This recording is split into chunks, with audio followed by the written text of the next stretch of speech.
Hi everyone. This is what happened to me when I got government housing part 94.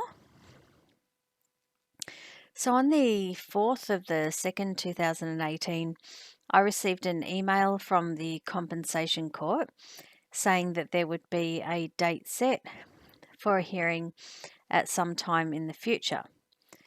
But it didn't say when that would be.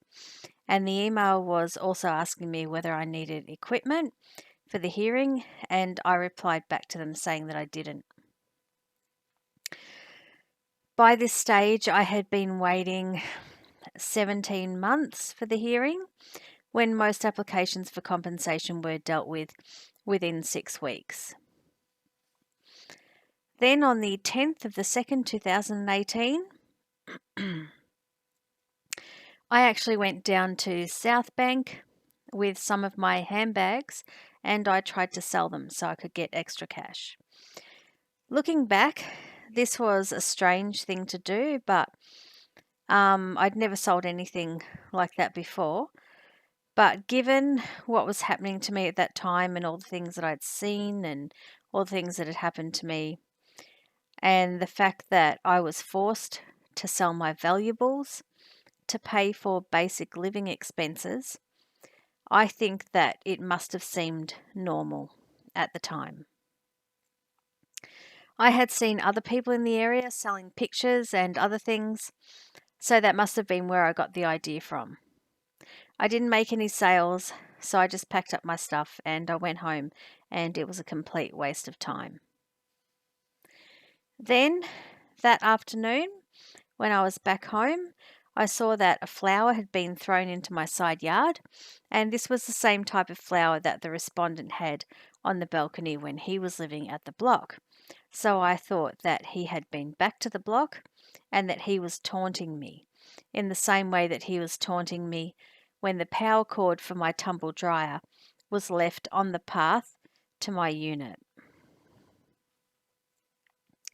On the 13th of the 2nd, 2018, I had to stay in bed for most of the day because of the medical condition that I had. And on the 16th of the 2nd, 2018, I rang the pawnbroker to tell them that I would be late with my interest payments on the jewellery that I had pawned. I was unable to keep up with my repayments, but I was doing what I could to get hold of food and do the washing. On the 18th of the 2nd, 2018, I received an email from a police officer regarding a complaint that I had made.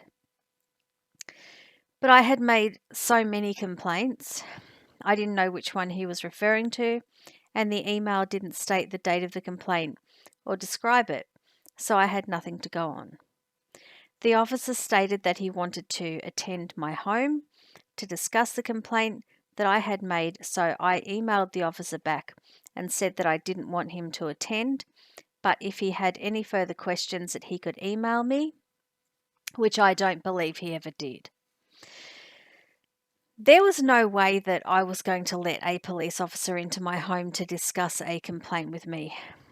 I know the police travel in packs of at least 2, which would have meant that there was 2 armed people in my home and only one of me.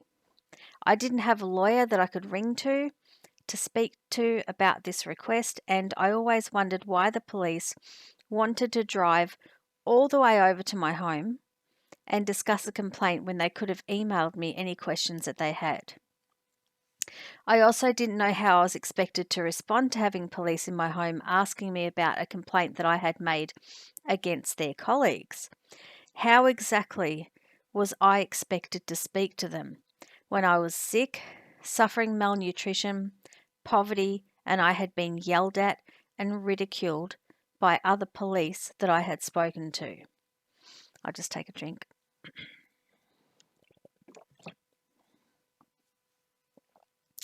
Now, I didn't feel safe having the police in my home, and I didn't feel capable of speaking to them because of my illness and because of the way they had treated me in the past. I think these sorts of meetings should be able to be conducted over Google Meets, where both parties can record the interaction and the complainant can feel safe. The other thing that I would say about that officer's request to come to my home would be, if what he had to say was so important, why didn't he reply to me when I said, don't come to my home? Why didn't he reply to me and ask me the questions that he wanted to ask me when he came to my home?